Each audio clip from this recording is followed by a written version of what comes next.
Greetings and welcome to the National Board of Forensic Evaluators webinar entitled The Clinician's Guide to Conceptualizing and Assessing Personality Disorders. My name is Aaron Norton and I'm the Executive Director of the National Board of Forensic Evaluators, and I will be your presenter today. This webinar is a service that NBFE provides to all of our members as well as members of our partnering organizations, such as the American Mental Health Counselors Association and several state and local professional associations. For those of you who aren't familiar with NBFE, we're a national nonprofit public charity officially endorsed by the American Mental Health Counselors Association, and we provide quality training and certification in the specialty area of forensic mental health evaluation for licensed mental health professionals. We maintain 3 specialty credentials, including the Certified Forensic Mental Health Evaluator, or CFMHE, Certified Child Custody Evaluator, or CCCE, and Certified Forensic Behavioral Analyst, or CFBA credentials. We also advocate for all appropriately trained licensed mental health professionals to be able to administer and interpret psychological tests. For more information about NBFE, you can visit our website at nbfe.net. Now, we're also going to launch some polling questions to get a sense of who is out there today and kind of take your pulse as attendees and find out what you really are interested in today. So the first polling question should be on your screen right now. Which of the following describes your professional identity? And you can select more than one option if more than one applies. And we'll share our results here. It looks like 92% of you identify as counselors, social workers, or MFTs. 38% of you identified as forensic mental health evaluators, 31% as professors, trainers, or researchers, and 8% psychologists or psychiatrists or psychiatric nurse practitioners. And there are no students on the webinar today or other types of professionals. So the second polling question, which of the following organizations are you a member of? It looks like 59% of you said other or none, 35% are members of AMCA, 18% APA, 12% NASW, and nobody from AAFT today. Third polling question, out of today's learning objectives, which are you most interested in learning about? The most popular learning objective with 42% is exploring the new hybrid model of personality disorders. 37% of you are most interested in the tests and data sources, and 21% in defining PDs. So that is actually about a good ratio for about how much time we'll spend on each of these different parts of the objectives. So hopefully this will work out very well for you then. And then the last polling question before we jump into things here, which best describes your level of knowledge of the dimensional categorical hybrid model of personality disorders? I think we'll go ahead and close this last polling question out, share our results. So there's 33% of you said a little familiar, and then the second most popular response with tying at 29%, 2 different options, what, and moderately familiar. 10% said very familiar, and 0% said I practically wrote this model. So I guess the majority of you would have no to a moderate familiarity with the new model. So hopefully this webinar will be very helpful in clearing up some things for you then. All right, I also want to let you know that although we did park the handouts in the handouts section of the GoToWebinar control panel, you can also download the handouts another way. You can do that by using this web address.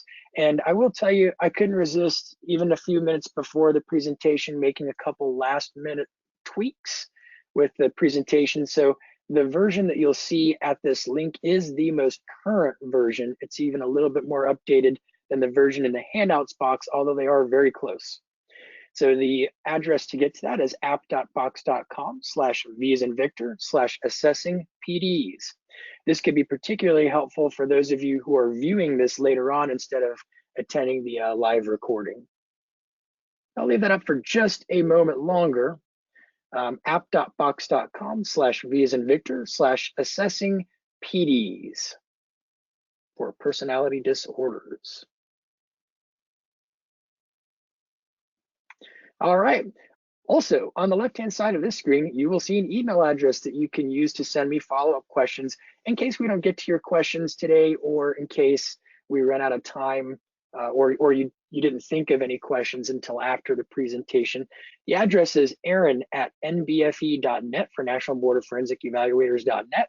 Also, if you are a certified forensic mental health evaluator, or you are an applicant or candidate pursuing the certification, I would mostly encourage you to go to the member forum and type in your question. I'll be glad to answer it there, but the value of putting it there is that other experienced forensic mental health evaluators can also chime in and provide information and resources. If you are a member, an applicant, or a candidate for MBFE, you would just visit mbfe.net. And then on the home page, you would sign in and you'll see a button that says member forum. So you would just click on that button to go into the forum and post questions. It's a great resource.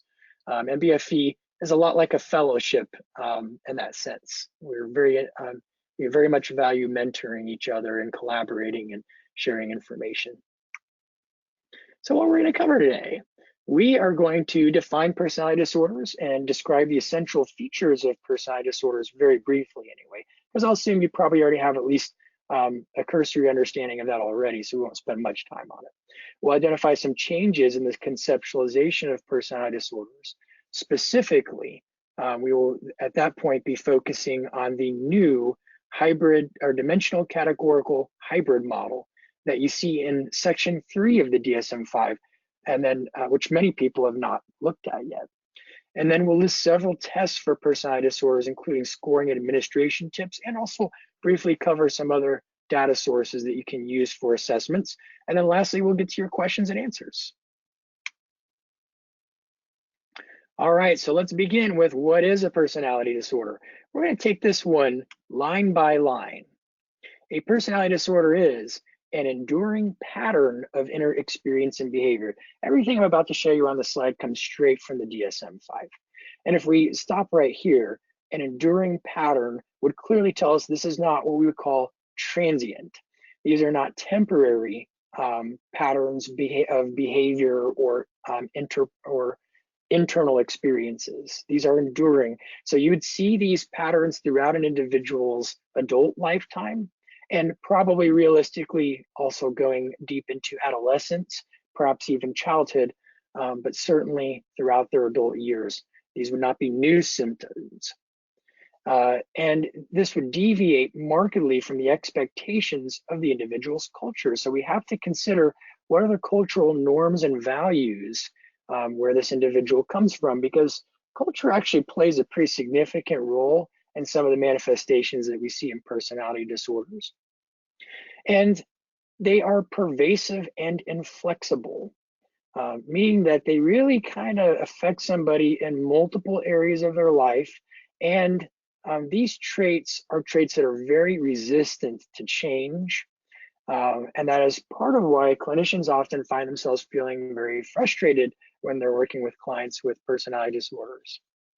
The onset, as I mentioned earlier, would be in adolescence or in early adulthood, and they are stable over time. And finally, they have to lead to distress or impairment. I can't stress that last point enough. One of the criticisms of the DSM and of our field in general is the idea that we pathologize anything that's unusual, abnormal, or different. But always keep in mind that the reality is with every single mental disorder, and certainly personality disorders are no exception, being different is not being disordered.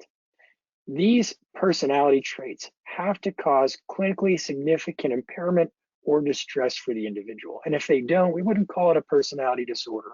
We would just call them maybe personality traits or so on, but these personality traits do not become disorders unless they're causing significant problems for the individual in terms of their ability to function in the context of a society. So there are some challenges to evaluating and diagnosing personality disorders, and that's really, quite honestly, a big reason why we're doing this webinar. We're doing this webinar today because we really pay attention to feedback that we get from members and from attendees of our other training events, and from email inquiries that we get on what people feel stuck on and what people feel underprepared for. And we've been getting a lot of inquiries about personality disorders, how to evaluate, how to assess, and how to diagnose. And it kind of makes sense that people would find this pretty challenging, because the very nature of personality disorders is that they are enduring, pervasive, inflexible, and stable over time. And these traits appear across contexts.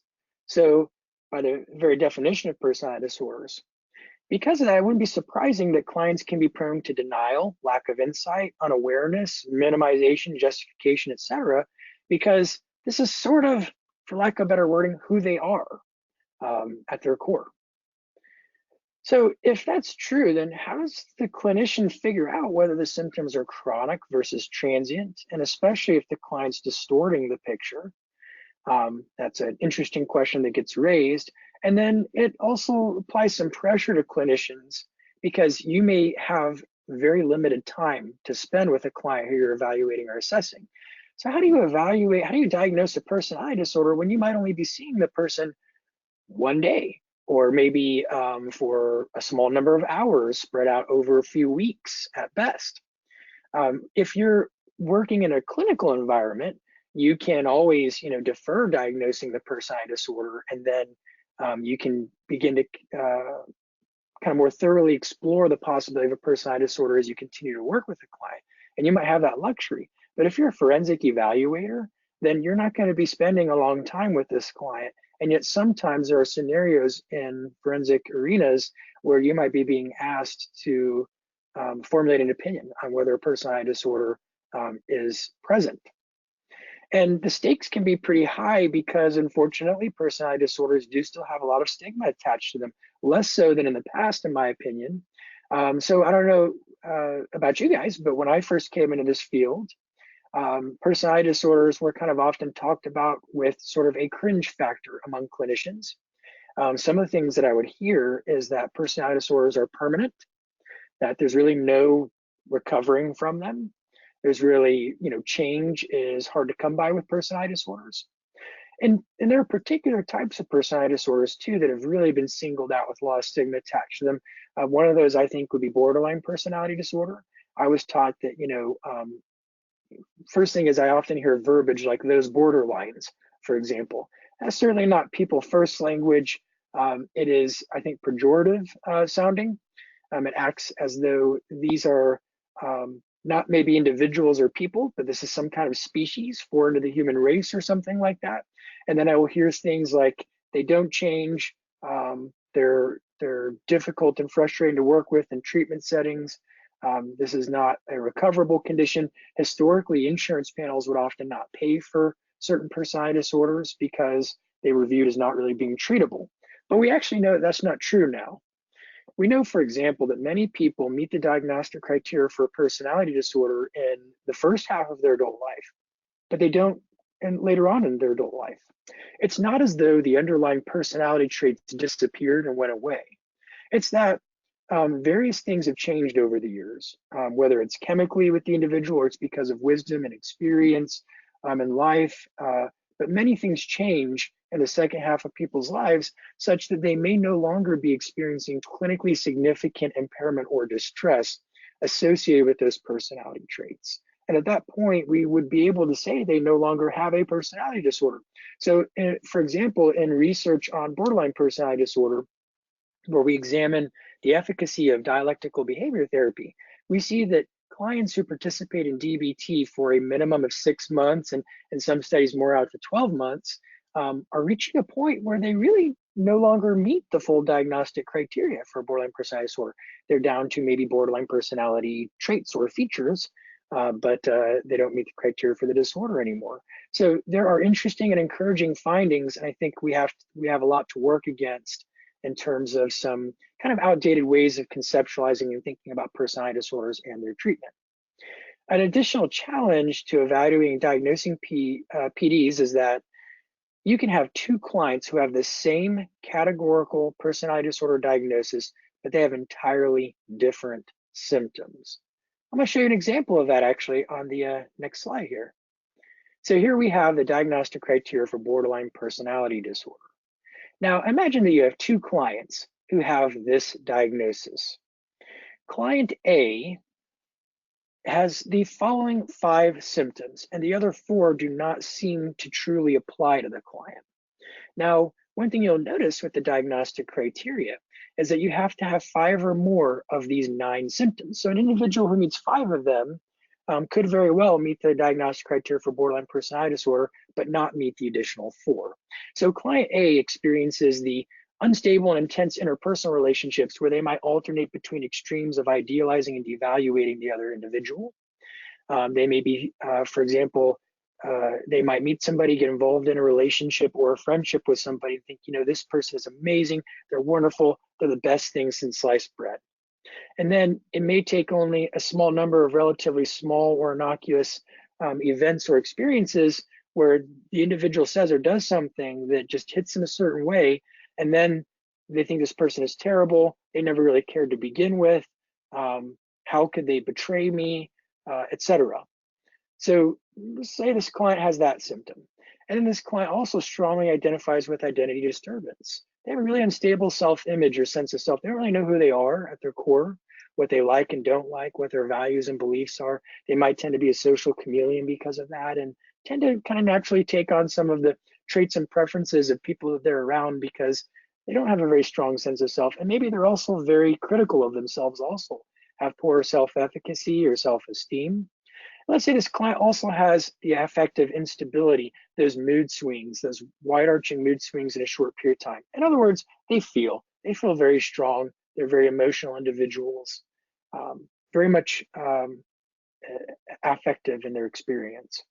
And then the fourth symptom that client A has is chronic feelings of emptiness. They just really feel empty inside.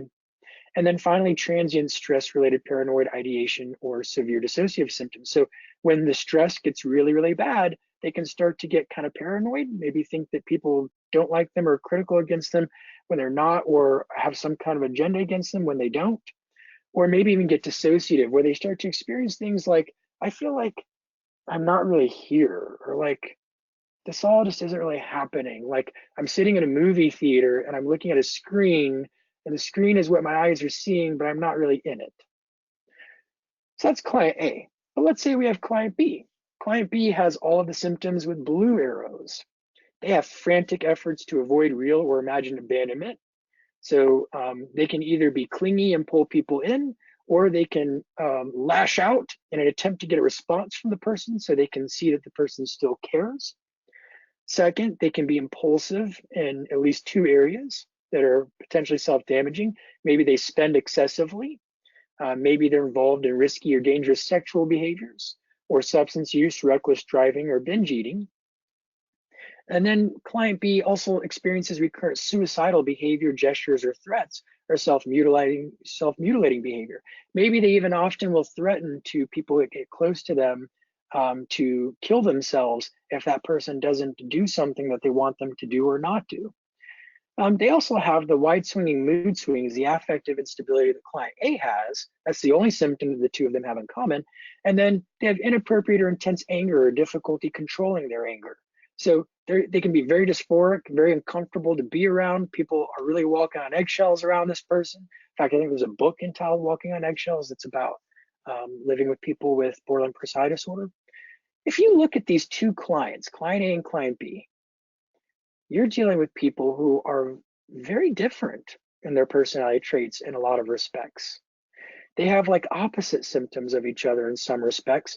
And frankly, my personal experience has been that my clients who have more of the kinds of symptoms that we see with the brown arrows, I find a lot more pleasant to work with than the clients who will have the symptoms that are more blue arrow symptoms.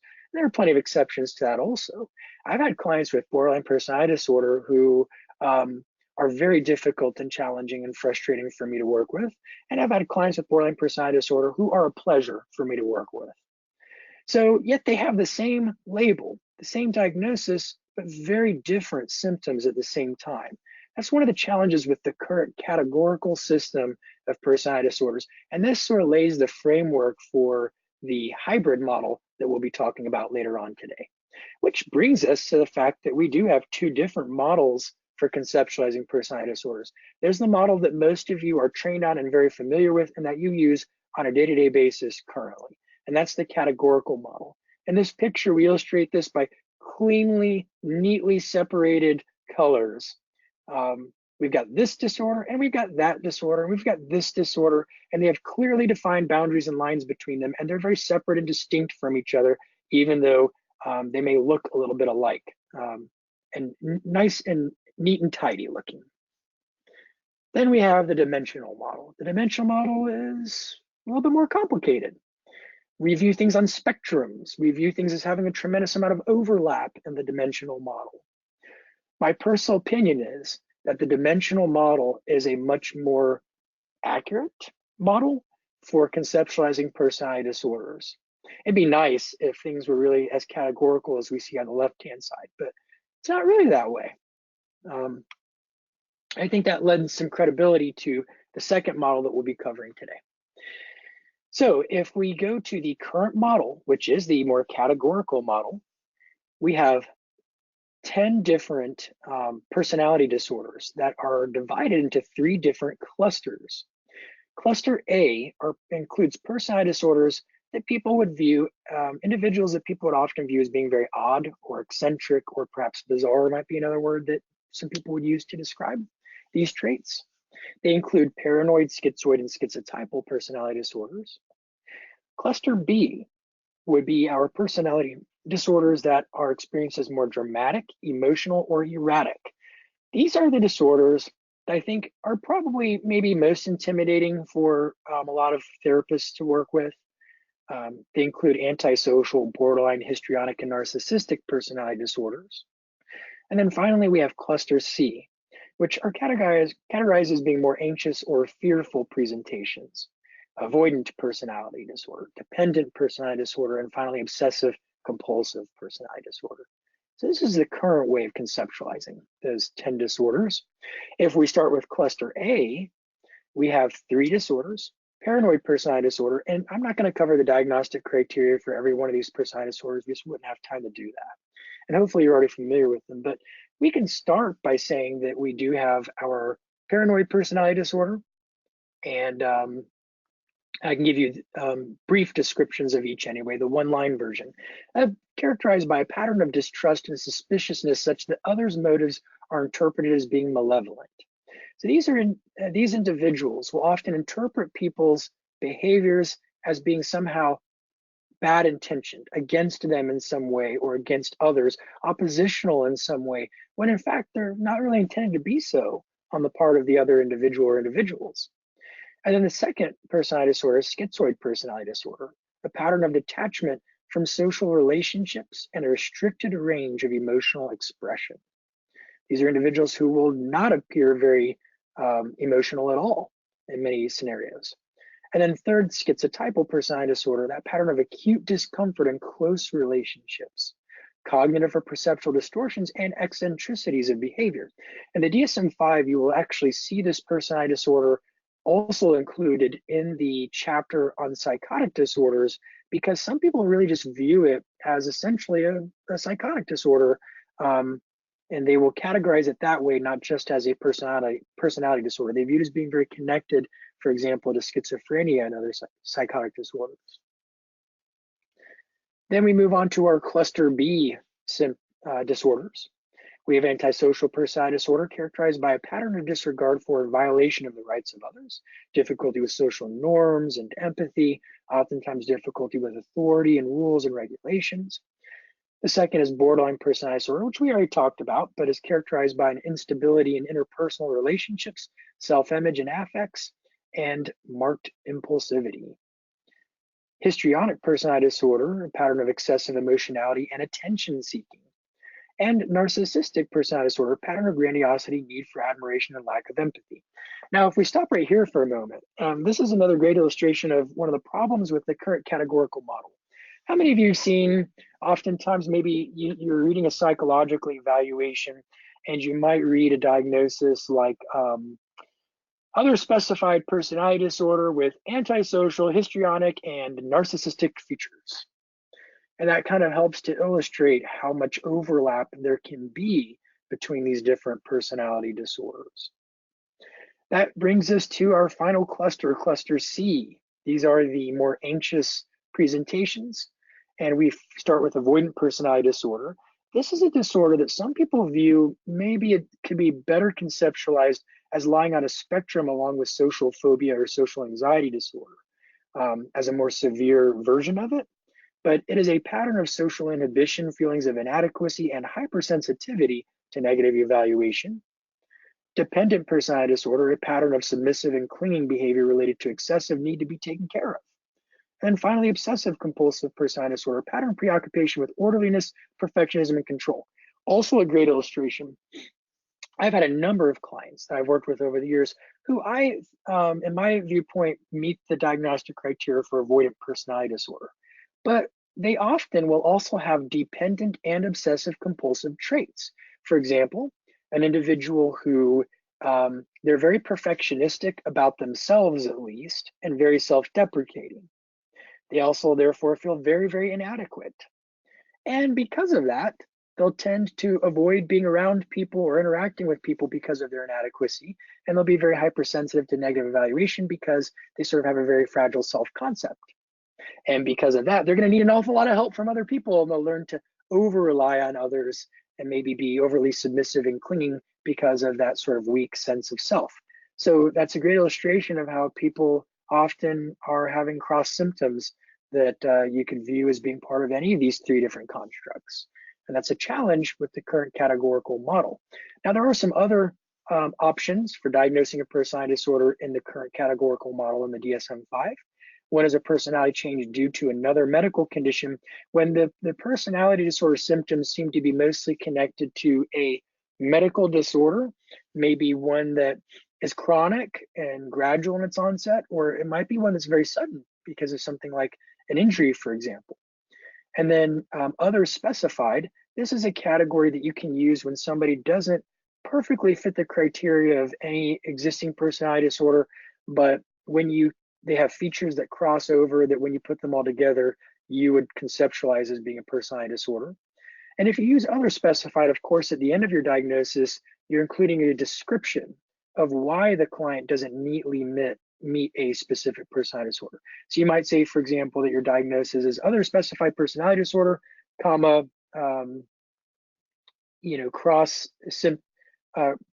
narcissistic and antisocial personality traits that do not meet full criteria for either disorder, something along those lines. And then finally, unspecified personality disorder, or as some of us kind of smugly call it, the diagnosis that says lazy clinician or really, really busy clinician that doesn't have time to tease things out. Because in unspecified, you're basically saying the same thing as other specified, except for you're refusing to say why they don't meet one of the criteria. And this would be a diagnosis to avoid unspecified. It'd be much preferable to say other specified and then indicate the reason why the person doesn't meet the full criteria for disorder. So let's examine the prevalence of personality disorders briefly, because these are very common disorders. Now, in the resource I included here from the National Institutes of Mental Health, we see a 12-month prevalence of 9%. But actually, in many studies, I see more like 10% 12-month prevalence. Sex and race do not appear to be associated with the prevalence of personality disorders overall. Biologically, are you male or female, or what is your race?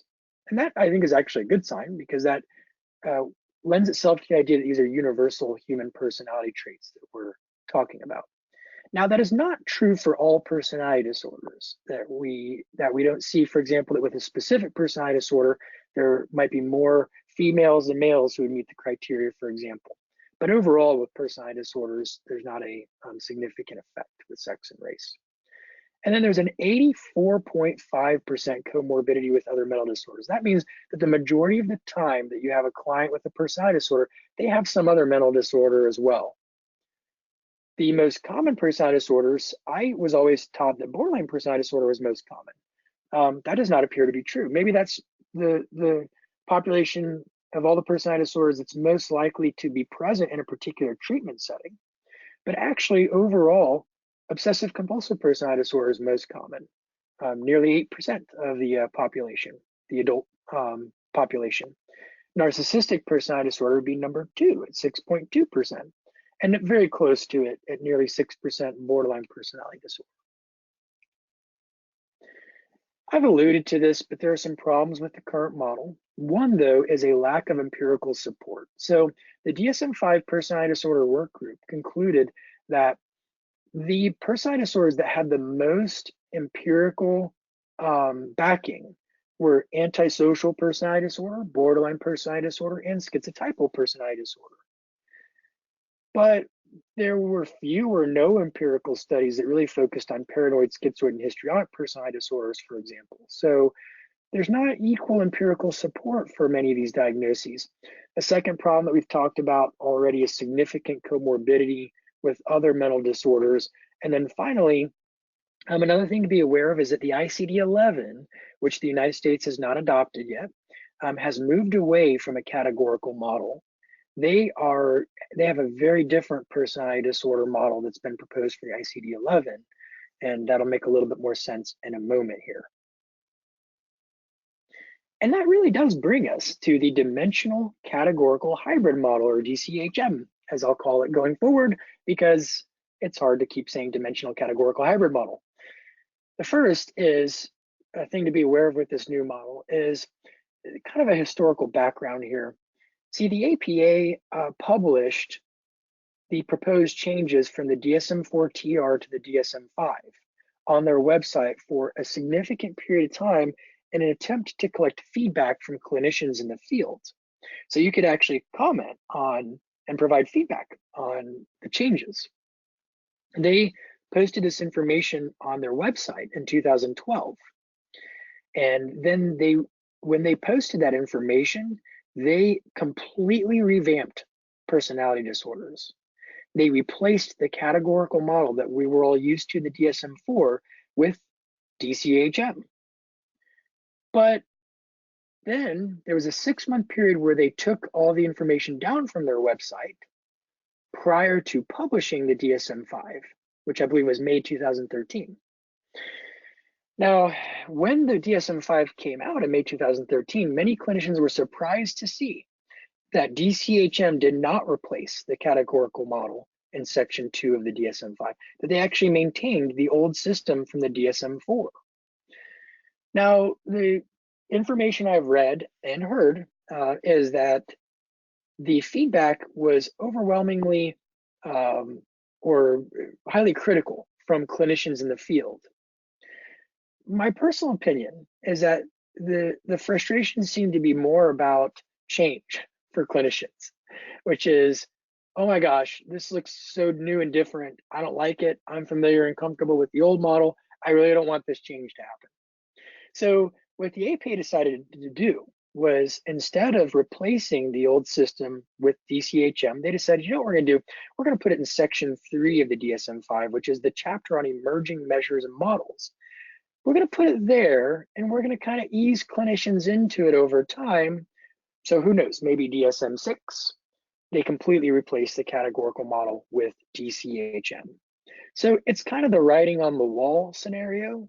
We know that, or it seems very clear anyway to me, that the APA wants to move in the DCHM direction.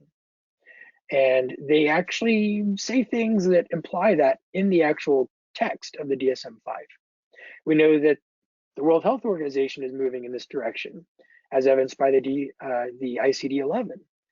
And we know that researchers who specialize in personality disorder research really tend to be proponents of a more hybrid model than a categorical model. So I think it's just kind of something that we have to accept at this point and start learning about to prepare ourselves for the big changes that are coming. And I'm hoping this webinar will really help out with that a lot.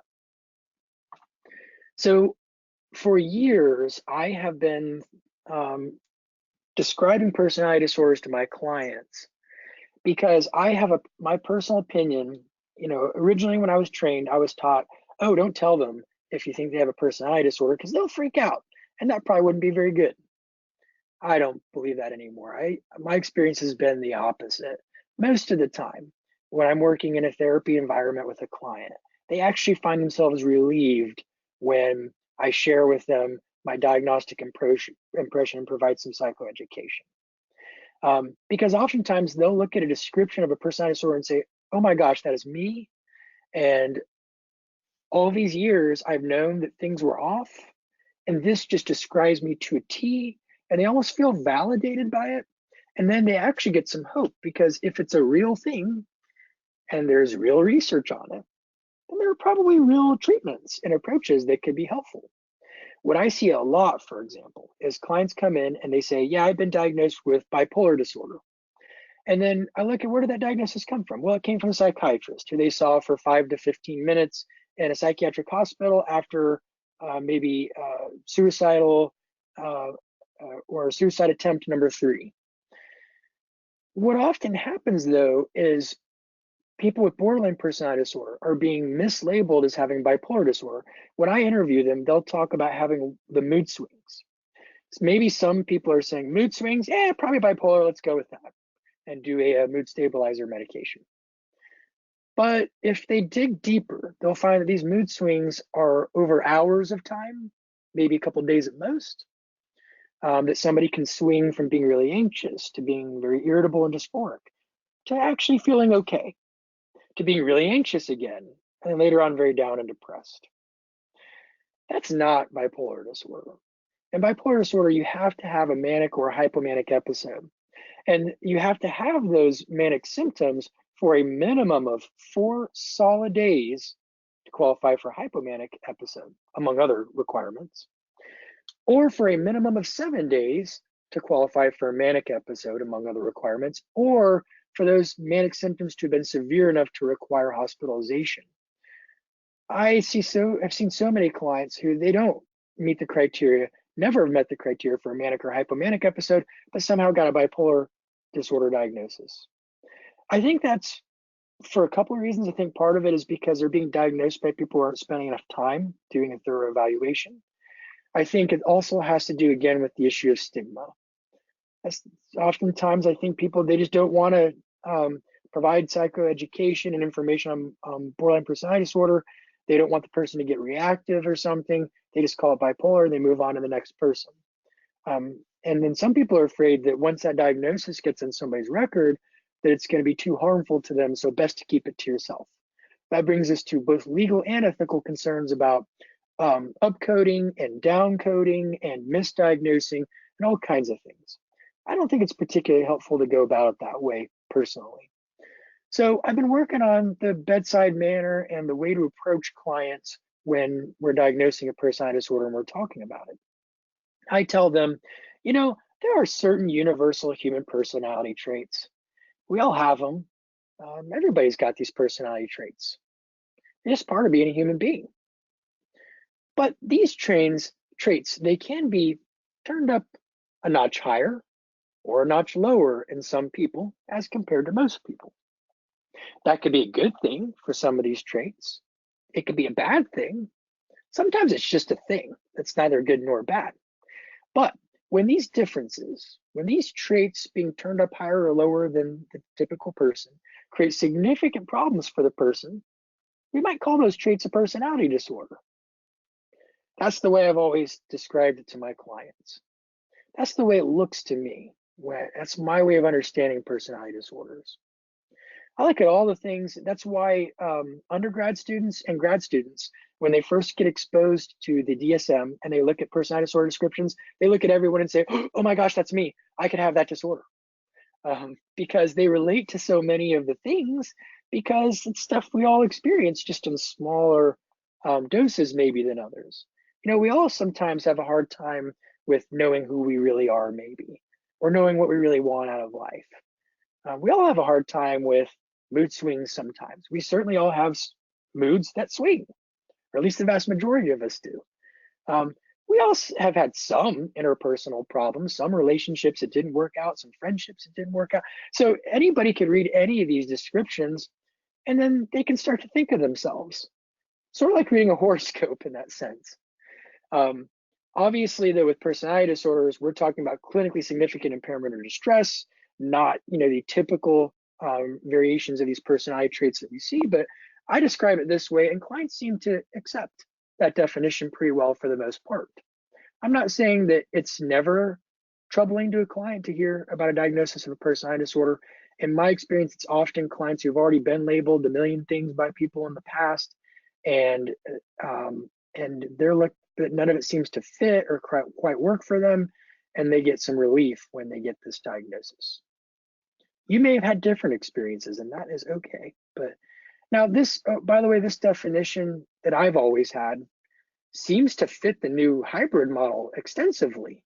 It seems consistent, actually, more so with the new model than with the old categorical model. Now, if you look at the new model, you'll see that there are general criteria for personality disorder in the DSM. And it's kind of conceptualized a little bit differently than the criteria for personality disorder in the old categorical model. You'll see that the essential features of a personality disorder are moderate or greater impairment in personality functioning. So that's the first thing. You have to be able to show that this person has a great deal of impairment I'm sorry, that's a misprint. Or no, that's correct, personality, yeah. That they have a moderate or greater impairment in personality functioning, meaning either in the domain of self, stuff that I experience within me, or interpersonal functioning, the way that I interact with others around me in the world. The second requirement is that the individual has to have one or more pathological personality traits. Remember my old definition? Everybody has these personality traits, but they're turned up higher or lower than average. Think of it's turned up higher or lower than average part as possibly being the pathological personality trait part. But we're only talking about personality traits that are deemed pathological when we look at requirement B. Third, the impairment in personality functioning have to be relatively flexible and pervasive across a broad range of personal and social situations. Fourth, these impairments are relatively stable across time, with onsets can be traced back to at least adolescence, early adulthood. So a lot of what you see from here on out is the same stuff you saw in DSM-4 and in the categorical model of DSM-5. It's really more A and B that you'll see different with the new model. So instead of us looking at specific symptoms, we're not looking at symptoms. We're looking at specific traits. The underlying traits that produce the symptoms is what we're looking at with the new model. We don't say, it'd be sort of like a car. Imagine that you walk out to your car and you try to start it and the engine doesn't start. And the mechanic calls that engine not starting disorder for your car. But why is the engine not starting? Is it that the battery is dead? Is it that the, oh my gosh, why can I not think of the word right now? The alternator is broken. What's going on? So the new model is more about the source. It's about the bad battery or the alternator not working. It's not the symptom, the car not starting anymore. That's the difference between the old model, the categorical model, and the new model. We're getting to the traits themselves and identifying what they are. Now, the diagnosis of personality disorder using the new model requires two different determinations. And remember, as the overview here, the new model is in section 3 of the DSM-5, not section 2. So you have to go to that section to find this new model. Number one, you have to assess the level of impairment in the client's personality functioning. That's criterion A. Number two, you have to evaluate whether they do have one or more pathological personality traits. That's criterion B. This is part A, theoretically. Criterion A, we should have always been doing with personality disorders. It's emphasized in the new model. Criterion B, that part's going to be newer for people. That's the part that's going to be entirely new to you, probably, if you're like most clinicians. So let's start with criterion A. How do we assess for the level of personality functioning? Well, we've got two different areas of personality functioning to examine. The first is self. We can further break self into two categories: identity, the experience of oneself as unique with clear boundaries between self and others, stability of self-esteem and accuracy of self-appraisal, the capacity for and ability to regulate a range of emotional experience. It's me, identity. And then the second is self-direction. To the extent to which I can pursue meaningful goals, short-term and long-term goals in my life, and use constructive means and standards of behavior to do so, and to self-reflect productively. So those two items are the first area, elements of personality functioning that are considered self-functioning. But then the second category again was interpersonal functioning. And we can further break that into two components: empathy, my ability to comprehend and appreciate other people's experiences and motivations, to tolerate different perspectives, and to understand the effect of one's behavior on others.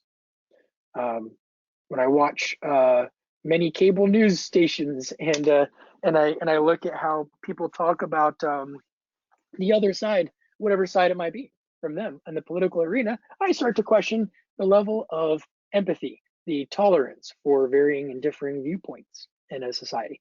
And then second, intimacy, depth and duration of connection with others, a desire and capacity for closeness. We are social creatures with social brains. It's how our species evolved, and it's how we have survived. And it's critical for us as human beings. So that is the second area, intimacy. So how do you find out, though, whether your client has what their level of functioning is in these two areas? Well, there are a lot of ways you can do it. But as it stands, they do give you a special tool for this in the DSM-5.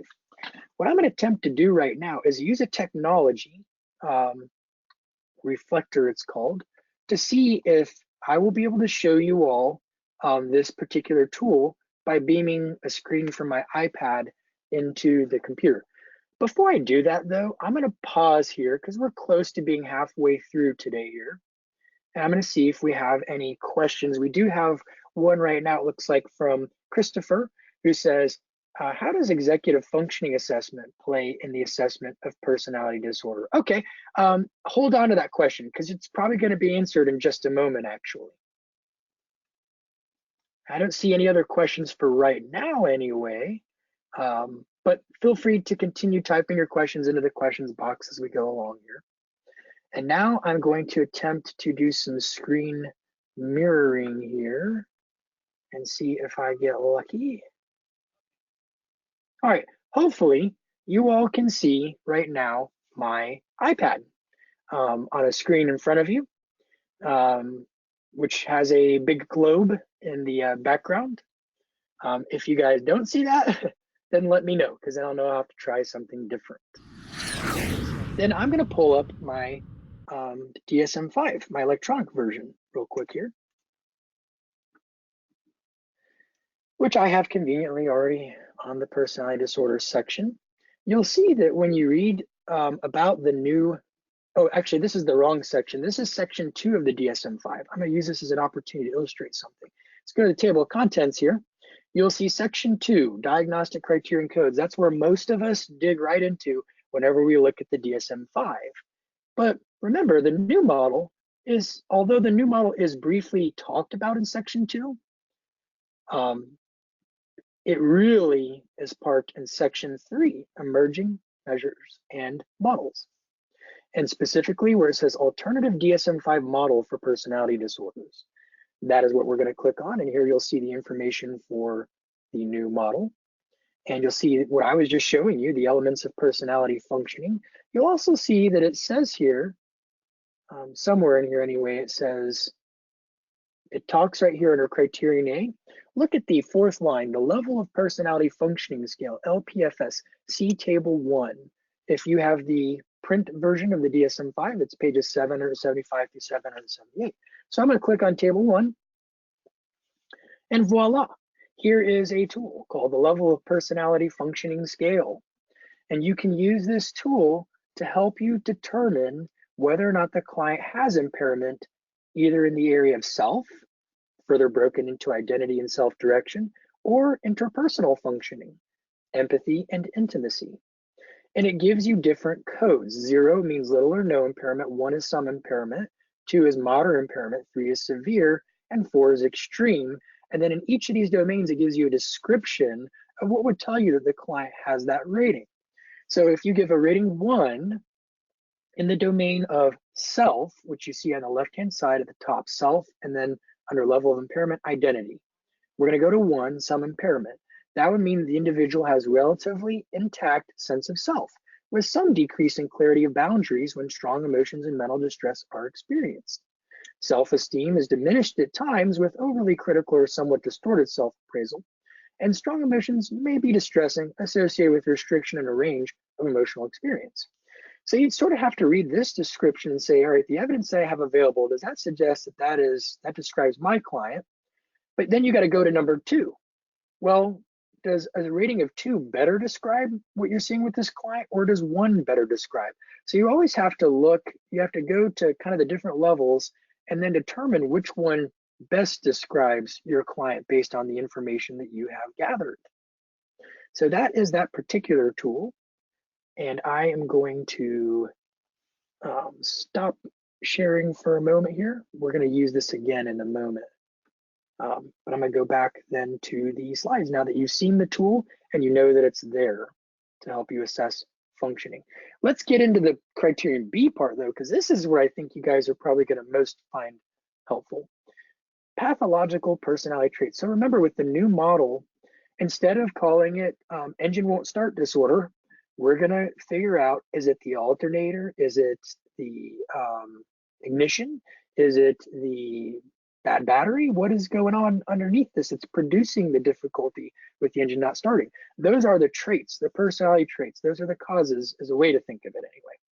And you have 5 trait domains that you will be looking for in a client, but each of those can be further divided to 5 or roughly, depending on the disorder, anywhere from 3 to I think 6 or 7 trait facets. So you can break a trait domain into specific trait facets. That'll become clearer as we dive into it. Let's look at the first trait domain. It's called antagonism, which is the opposite of agreeableness. So remember I said, you know, all human beings have these certain universal human personality traits. Sometimes they're turned up a little too high or a little too low. Think about the trait agreeableness.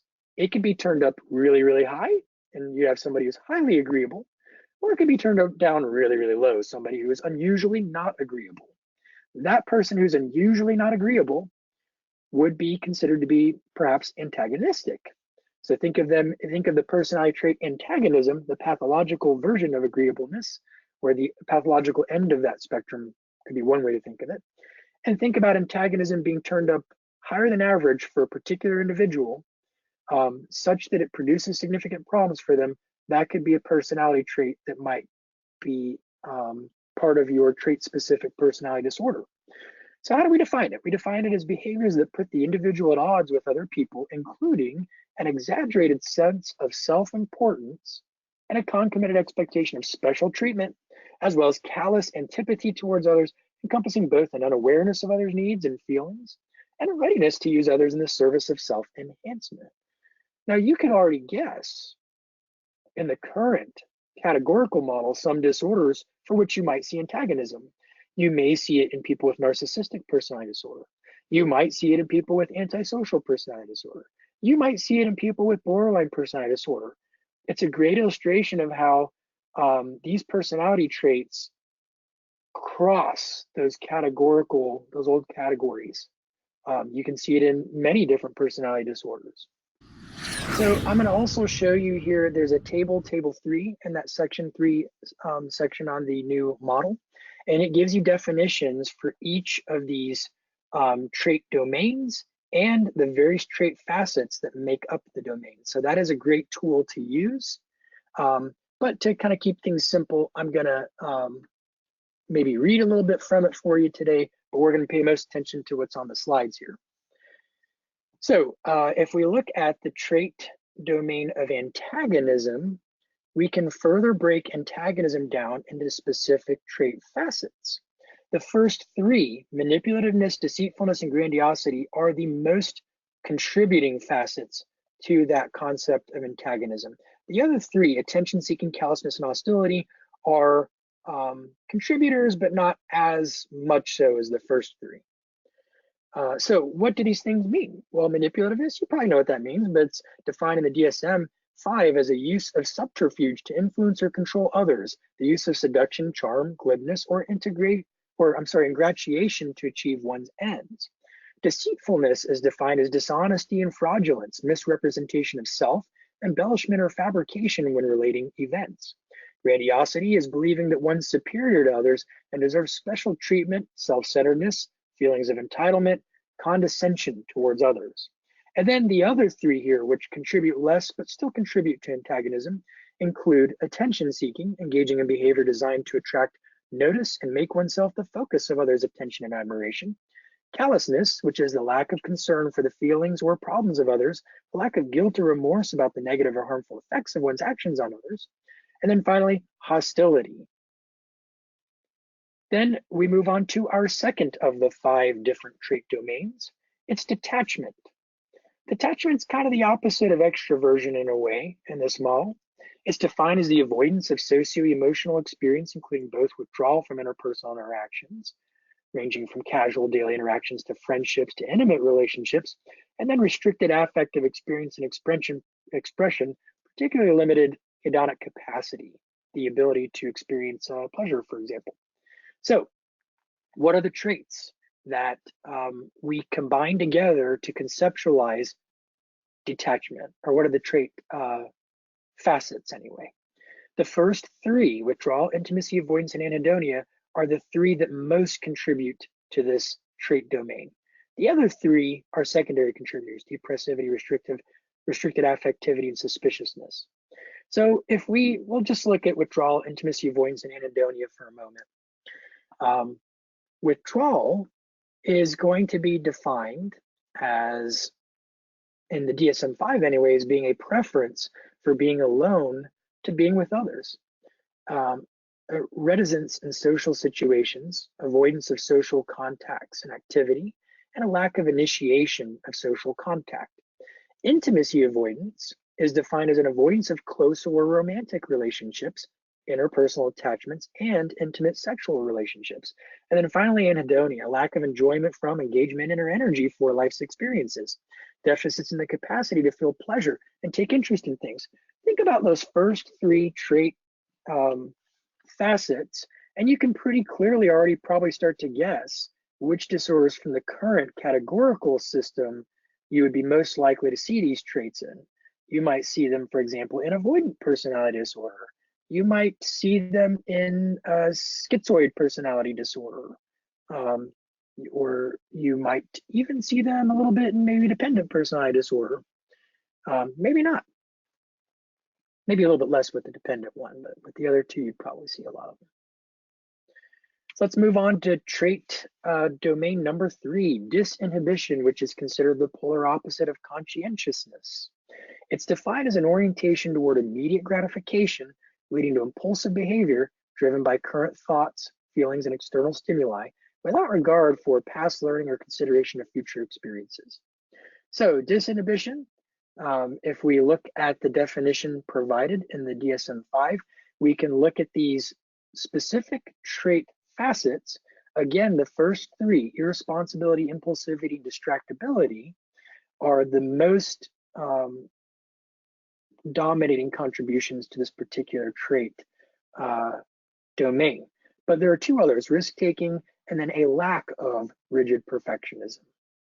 So irresponsibility is defined as a disregard for and failure to honor financial and other obligations or commitments, a lack of respect for and lack of follow-through on agreements and promises, and a carelessness with others' property. Impulsivity is defined as acting on the spur of the moment in response to immediate stimuli, or acting on a momentary basis without a plan for consideration of outcomes, and a difficulty establishing and following plans with a sense of urgency and self-harming behavior under emotional distress. And then finally, distractibility, difficulty concentrating and focusing on tasks. Inattention is easily diverted by extraneous stimuli, and difficulty maintaining goal-focused behavior, including both planning and completing tasks. If we look at the question earlier about how does executive functioning play into this, here's a great example, because distractibility we could think of as being very much connected to executive functioning. In fact, many people, you will notice an overlap here with ADHD, distractibility. Well, many people, many researchers in ADHD think that ADHD would best be thought of as an executive functioning disorder. And distractibility is clearly one of those trait facets that we would connect to executive functioning. But so would impulsivity. Is very much connected to executive functioning as well. You guys have probably all heard about the Stanford marshmallow experiment, or maybe many of you have, but starting in, I think, the 1950s, Walter Mischel, I believe it was, or Mischel, Walter Mischel. And he basically took a bunch of kids at the school, at the university they worked at, and he would put them in a room, and there was a marshmallow right there on a plate in front of this kid. And the experimenter would say, I'm going to leave the room for just a little bit. You can have this marshmallow now, or you can wait until I come back, and then you can have 2 marshmallows. Marshmallows, apparently a big deal to young children in the 50s in the US.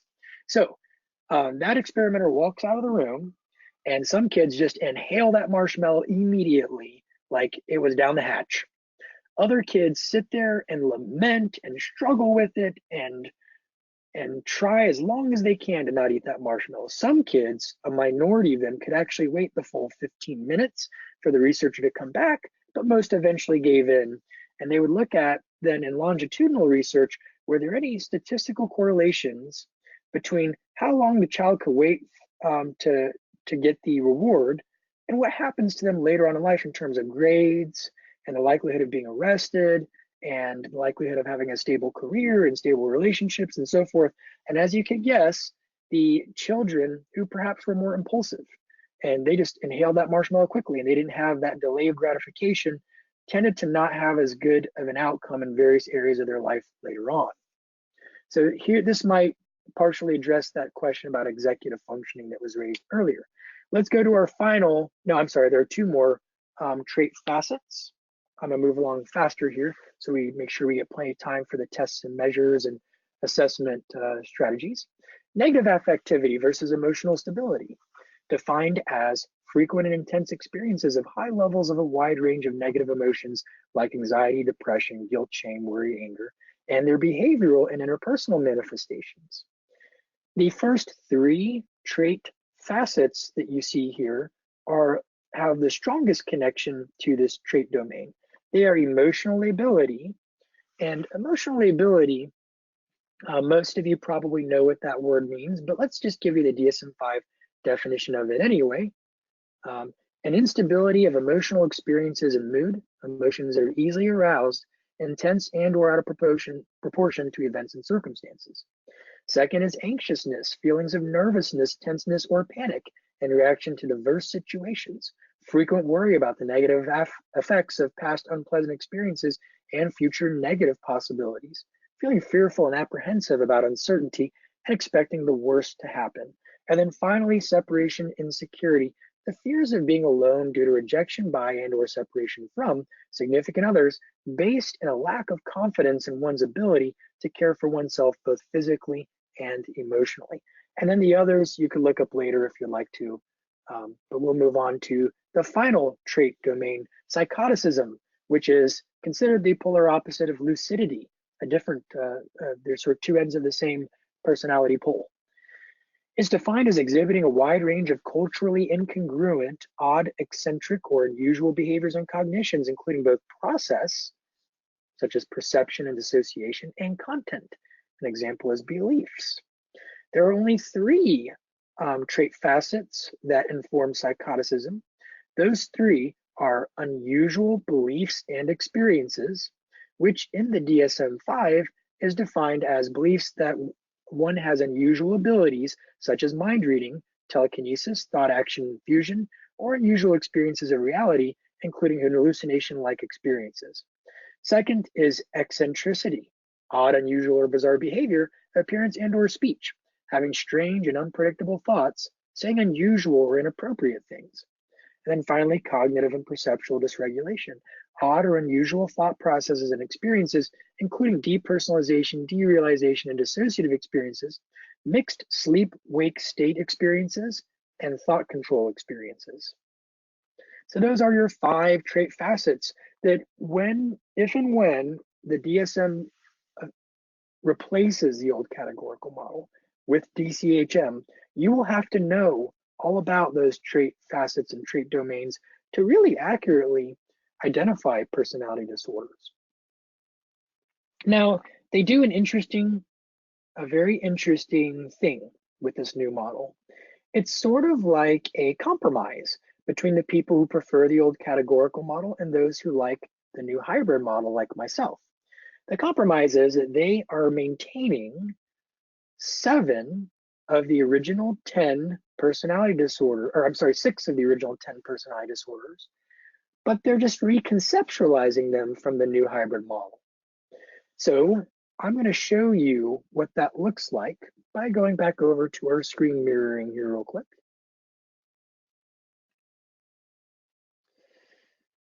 I'm going to go back to show you in the new hybrid model, how do they show you how you can maintain some of those old categorical labels if you would like to, but still hold true to the new model. If you look at antisocial personality disorder here, for example, what you see is instead of all the symptoms like stuff like disregard for others and criminal behaviors and so forth, the symptoms like the engine not starting stuff, we get to what's underneath the engine not starting in terms of personality traits. And what you'll see is criterion A now is a moderate or greater impairment in personality functioning manifested by characteristic difficulties in these areas. And they talk about an identity, you would see egocentrism, self-esteem derived from personal gain, power, or pleasure, and etc. They sort of define how would you know what kinds of impairment in personality function would you have to see under the antisocial label using the new model. But second, and this is again the part that might be a little bit more challenging for people, is you would have to identify 6 or more of the following 7 pathological personality traits would have to seem to be turned up with this client. And then it gives you those trait facets. These are the same trait facets that we were looking at before. Notice how manipulativeness was under the trait domain of antagonism that we reviewed earlier. So was callousness, so is deceitfulness, so is hostility. And then notice that these 3 trait facets are all part of disinhibition. So in other words, they're now conceptualizing antisocial personality disorder as including high levels of antagonism and high levels of disinhibition. That makes logical sense when you think about the symptoms in the current categorical model of antisocial personality disorder. And then the same, it could be said for all of the others. Avoidant personality disorder, we're looking primarily at negative affectivity and detachment in avoidant personality disorder. Well, that kind of makes sense. When you look at the current diagnostic criteria, it would make sense that these things, these traits would underlie or inform the symptoms of things like, being overly sensitive to criticism from others. That's a symptom informed by the underlying trait. Now we can move on to borderline personality disorder. And what you see here is negative affectivity and disinhibition, and finally antagonism. They don't have to have all 7, but they would need,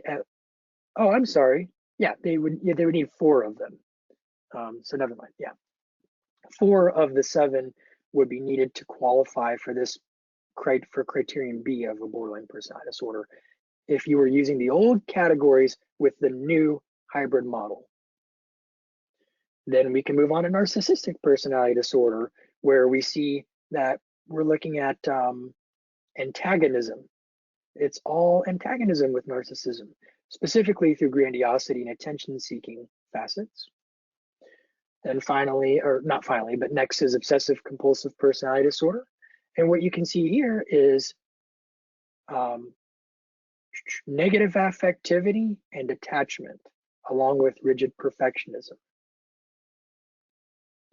If we move on to schizotypal personality disorder, we have psychoticism, that's not surprising, and detachment, also not surprising when you look at the current symptoms in the current categorical model for this disorder. And then we get to our final option.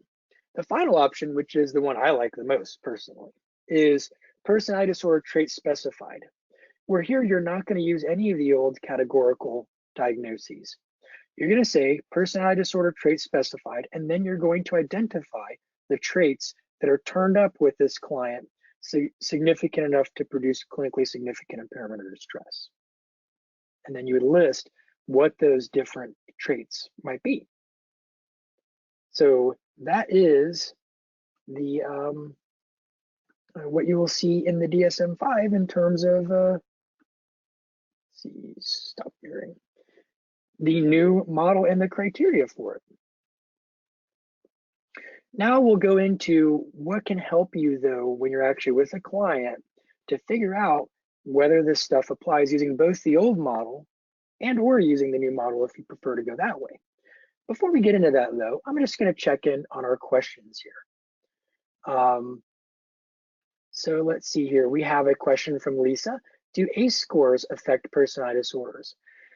I would assume that you will see correlations between ACE scores and various personality disorders, but ACE scores are about traumatic experiences from childhood or adversive experiences at the very least.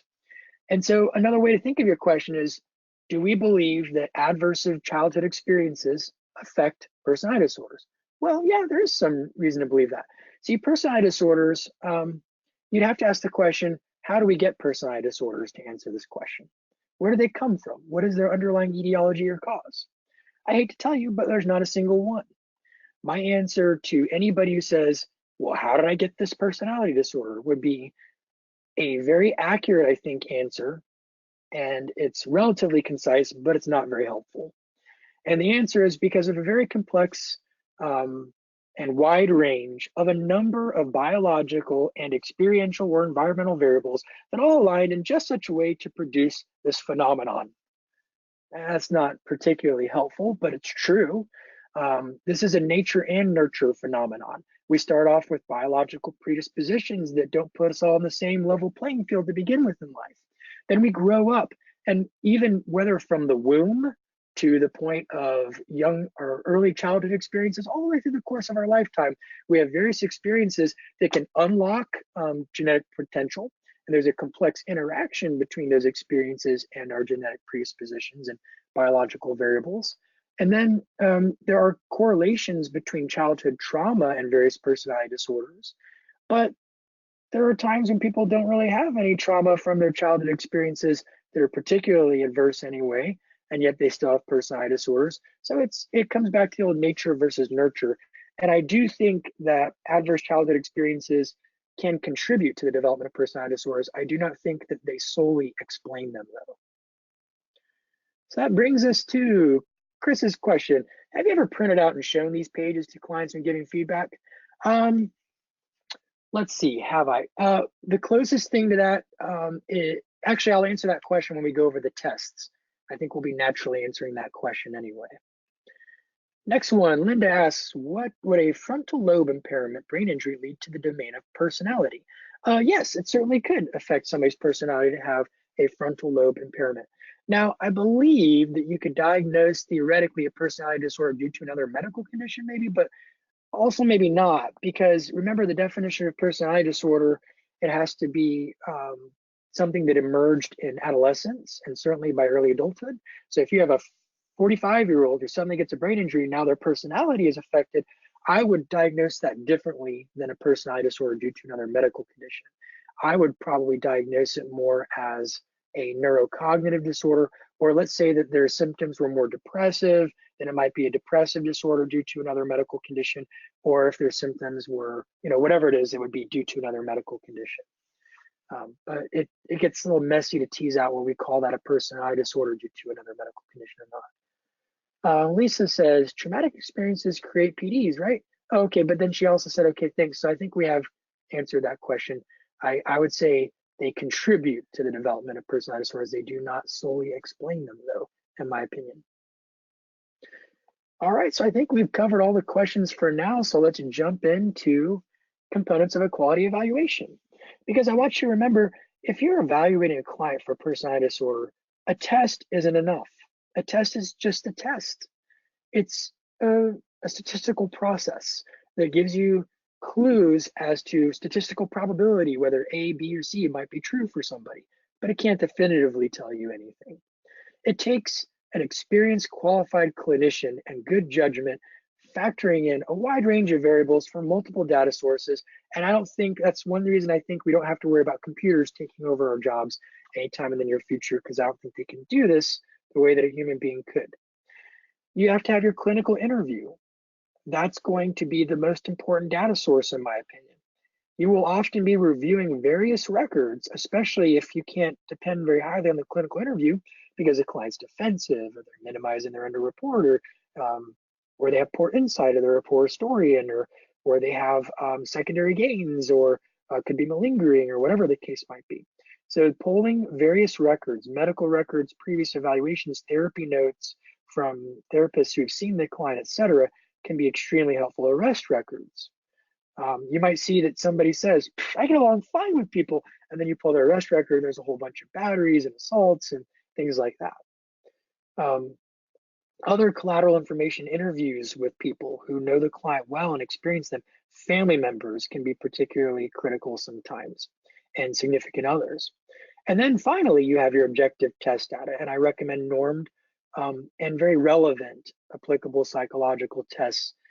And so let's go into the world of those tests and begin to explore the various tests that are currently available for personality disorders from the current categorical model. And then we'll move into some measures that start to implement the hybrid model.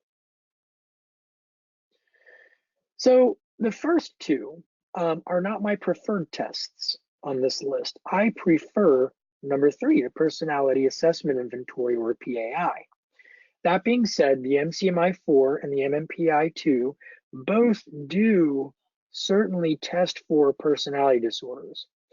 You may see that there aren't clinical scales that say things like, here's the borderline personality clinical scale, and here's the antisocial personality clinical scale, and here's the histrionic personality scale. I mean, some of those you may see, but you're not going to see it quite laid out that way.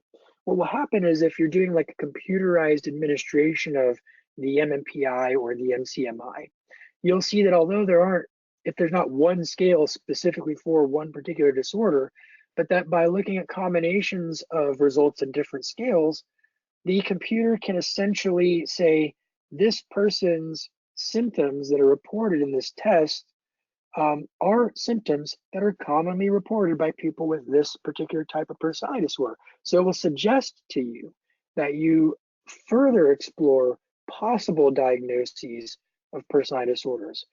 The big thing that I'm concerned about is I've heard many clinicians who say things like, to figure out if they have personality disorder, I'll just give them the MCMI and then I'll see what it tells me. And if it says antisocial personality disorder, then great, they have antisocial personality disorder. That's not correct. It's saying there might be an antisocial personality disorder. You should look into it further. That's what it's really saying when it comes down to it. It's saying it's statistically becoming more likely that a person could have this, but we can't really know for sure from the test. The same can be said for the Personality Assessment Inventory, but there are a few things I like about the PAI. One is it requires a lower reading level than the MMPI, a 4th grade reading level to be exact. That comes in handy for some populations. It also gives the client a spectrum of possible responses, ranging from something being very true for them to being very much not true, whereas the MMPI is dichotomous, true or false. The last measure here is one that's not as well researched or as much in the clinical arena, and that is the Personality Belief Questionnaire. I use that more for clinical applications, especially because my primary counseling theory, I'm really an integrative CBT theorist. So I borrow from all kinds of theories, but I really think through the CBT paradigm and incorporate different techniques and interventions through that theoretical orientation. The Personality Belief Questionnaire is a very lengthy test that has a number of beliefs that are often associated with different personality disorders, and the client ranks how much they buy into each belief. I'll tell you more about that later. But here's an example from the PAI. If you look at the PAI, and hold on just a moment, I'm just going to fix something here on my screen. There we go, I got my pointer back. So if you look at the PAI, like the other tests, it doesn't have scales for every specific scales for every personality disorder, but it does have two, and that's actually better than a lot of the tests. It has a borderline scale, and it has an antisocial scale. Now, the borderline scale can be broken into 4 different subtypes, 4 different subscales, actually, of borderline symptoms. They include affective instability, identity problems, negative relationships, and self-harm. That makes sense when you look at the diagnostic criteria in the categorical model of borderline personality disorder. So if somebody's high on the borderline scale overall, which you don't see on this slide, but if you were looking at just the borderline scale and it was high, then you'd want to look at these subscales to figure out, well, which specific symptoms are high? Now, what you see on the right side here, I'm going to explain a little bit. This dashed line is a T-score of 50, which would represent the exact average response, in this case, of an adult female in the United States, because this is from a test taken by an adult female and normed for that population. This line right here represents a T-score of 70. Anything above this line, you could certainly assume is statistically a very high elevation. Whereas, in this region might be high normal, you could think of it as. Something's probably going on here, but this is really high. This blue jagged line is called a skyline. And anything above that is elevated even among an inpatient psychiatric population taking the test. So you can see that this individual, this was, by the way, one of the many individuals I see who was diagnosed with bipolar disorder, this particular individual was extremely high in all of the borderline scales. Now, to also let you know, their validity scales were normal, suggesting that there wasn't any evidence that they were exaggerating. This was a person who's been hospitalized on multiple occasions, very severe symptom manifestations. And in my opinion, she'd met the criteria for borderline personality disorder, even though many people were not using that diagnosis who were assessing her. For the reasons I think I described earlier. So affective instability is high, identity problems is high. A person has a difficult, poorly developed sense of self. They have a well-established pattern of very problematic and difficulty with maintaining healthy relationships long-term, and a lot of self-harm behaviors, a lot of cutting, a lot of suicide threats, a lot of actual suicidal behaviors in the individual's past. Then look at the antisocial skills, though. We also had a high level of antisocial behaviors. So this individual reported a large number of behaviors that we would associate with antisocial personality disorder. And egocentricity was sort of kind of normal, sort of a little high, but still kind of normal. But stimulus seeking was really high as well. And sure enough, what the PAI does at the end is it says, here's some diagnoses to consider. Now, you'll notice Axis 2, they do use DSM-4 in all of these tests. None of them have been updated for DSM-5, the MMPI, the MCMI-3, or the PAI. That's not really a problem as long as you know how to translate DSM-4 diagnoses into DSM-5 diagnoses. But in the case of personality disorders, it's even less of a problem since the DSM-4 categorical disorders were maintained in the DSM-5 as we discussed earlier. So it says you may want to consider borderline personality disorder, you may want to consider schizotypal personality disorder. By the way, rule out antisocial personality disorder, paranoid personality disorder, and an NOS with passive aggressive features. Okay. This is a great example of an individual who has traits in multiple categories of the old personality disorders. A person who in the new model I might diagnose with personality disorder trait specified and then specifically identify the specific traits that she had that were elevated. And actually, I'm going to show you what this person would look like from the new model in a moment. I'll also tell you that with these tests that we've gone over, it is so critical that if you're going to use them that you be appropriately trained. So how can you get appropriately trained if you're not already appropriately trained or you don't feel competent or secure with administering them? One way is to consider MBFE's testing course. It is in 4 phases. It's a work at your own pace on-demand webinar, but it also has a hands-on component. So you'll watch a module, for example, and you'll get the instruction, and then you'll be given instructions and materials, And then you basically score or interpret a test using the information you've been given, and you send it in. And then the presenters review your work and critique it. And if anything's off, they tell you what's off and how to correct it. And they keep working with you until you feel comfortable with it. And then you move on to the next module and so on.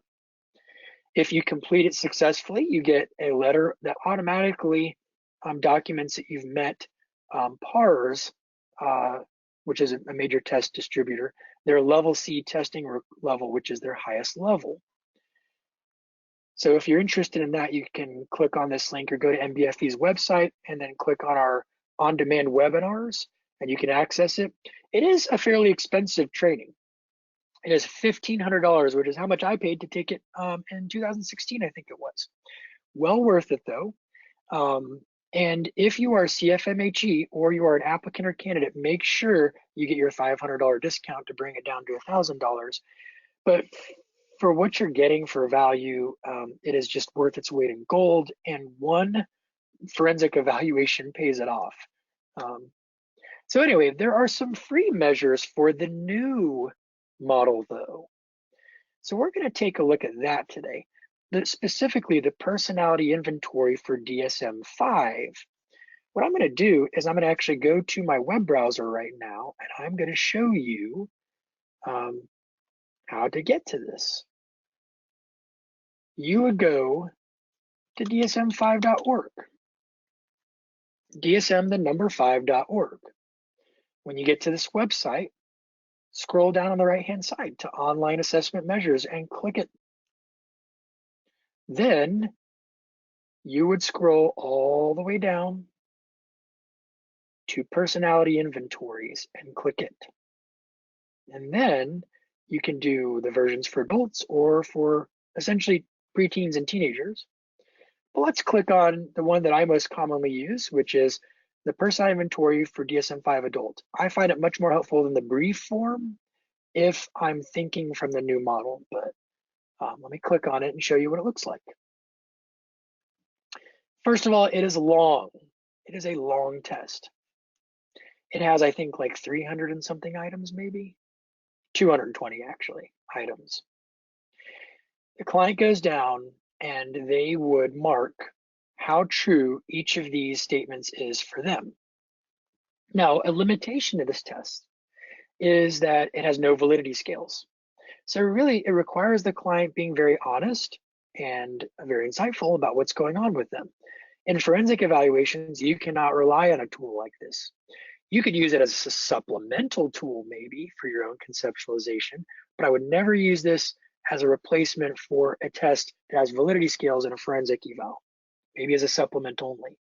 But in clinical settings, I find it really helpful for clients who are coming in because they want help. Now, the other thing I really like about this tool is there is an informant version. So here you can have somebody who knows the client really, really well also rate the client on the same items for how true they think they are, like a spouse who's been with the client for many years, for example. Then you can look for overlap between what they both say and differences between what they both say. Now, a thing I don't like about this test, besides no validity scales, is extremely time-consuming and cumbersome to score. If you look at it, here's all your 25 different trait facets. You have to add up all these items and score them all. It takes forever. Lucky you for taking this webinar today, because I'm going to give you a tool that helps you to do this much more efficiently. It took me forever to figure out I should develop a tool like this, and then I created an Excel spreadsheet because I did a bunch of research online, and there really weren't. I couldn't find any kind of automated process. Just a lot of clinicians complaining that there's no automated process available yet. So I created an Excel spreadsheet, which I have parked in our handouts for today, and I'm going to show to you. Here's what it looks like. Now, I'm not exactly, Mr. Excel, but I think I've done a good enough job so that there are a couple things people could probably do to improve on this. If you wanted to, you're welcome to. Because one of the things is, what you do is you take each answer the client gives and you type them all down here. Now, with 220 items, you may say, well, that would take forever. I'm going to show you how quick it is in just a moment, because I'm going to pull up a real client's, in fact, I'm going to do it right now. I'm going to pull up a real client's test. I'm just going to show you how quickly you can move through this. Once you have the Excel sheet, instead of trying to manually do it by hand, where it takes forever. Well, I guess I'll save some time and just say that if you had their form in front of you, it's literally as quick as you have the form next to you and you start at 1, and then you hit the number, like let's say they gave it a 3. Then you hit the down key, 2, down key. Oh, I'm sorry. Wait, what just happened? 3. Yeah, 3, 1, 2, 3, 4, 2. You can very quickly input those numbers and then just hit down number, down number. It only takes a moment. It's not very fast.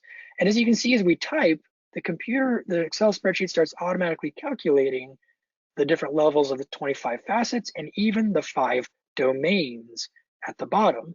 And then it even takes you to the actual categorical disorders and shows you which facets compose that personality disorder, so that you can get a sense of where they're at in these different areas. The reason you see all these weird things is because we haven't input all the answers yet, so it can't finish scoring a lot of items yet, but that's basically how that works. I'm also going to show you an actual test, the same person whose PAI results you just saw on a PID scoring example. So I'm going to show you a couple things. Here's the client's numbers that I input.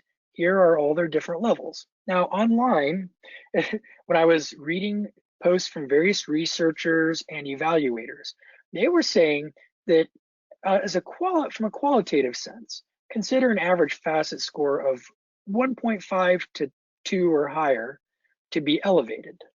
So here, if you look at the tabs, here's the client's answers and her results. If you click on informant, here are her spouse's answers and all of his results when he's answering questions about her. But then I created a comparison tab that automatically pulls the data from these first 2 sheets, because you input all the numbers on the left, and then in the third tab, it will automatically compare what they both say. The yellow highlighted items, I highlighted. What I did was every time I saw a number of 1.5 or higher for the client, I looked for, is it 1.5 or higher for the significant other? If both were above a 1.5, then I highlighted it.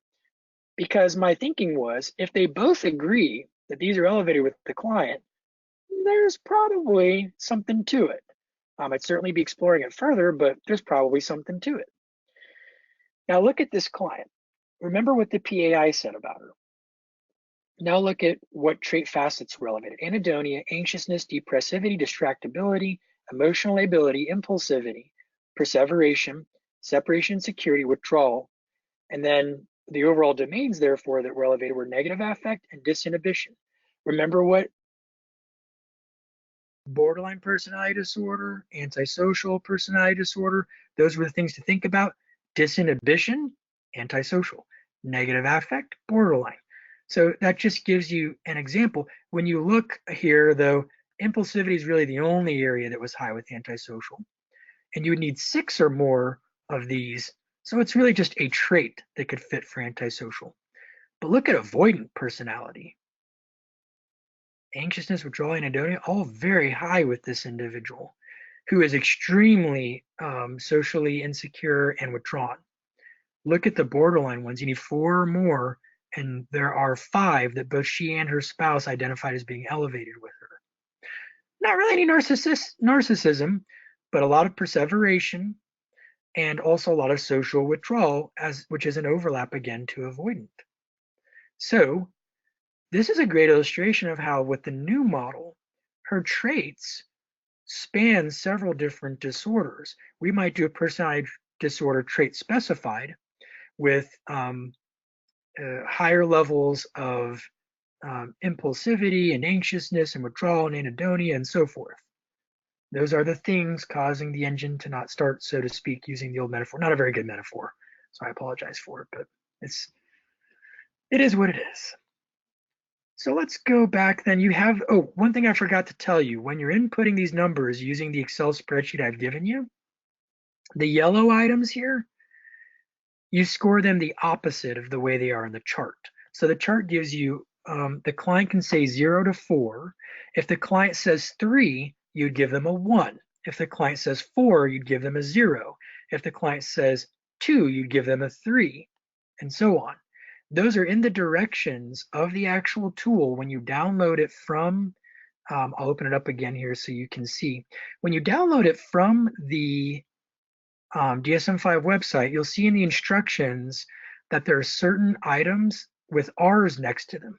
Those you have to reverse score. And it tells you a 3 becomes a 0. I'm sorry, it's 0 to 3. 3 becomes a 0, 2 becomes a 1, 1 becomes a 2, and 0 becomes 3. I highlighted those in yellow because I don't know how to make Excel do that automatically. So you just have to pay attention when you get to a yellow item. If you see a 2, give them a 1. If you see a 3, give them a 0, using that key on the other page. So make sure you catch on to that. Can't stress that enough. Let's get back then to the slides here. The cultural formulation interview is another tool at the DSM-5 website that you can download for free. That might help you to determine whether the personality traits that you're seeing are culturally normative or not. Because remember, you have to rule out whether the person is actually exhibiting fairly normal cultural behaviors in terms of their culture of origin or their culture of identity and experience. So that's really important. Now, we have questions and answers, but actually, there's another tool that I want to cover with you first, because I kind of skipped over it or didn't talk much about the personality belief questionnaire. Couple things. You know, this is an expensive test to buy. This is an expensive test to buy. This is an expensive test to buy.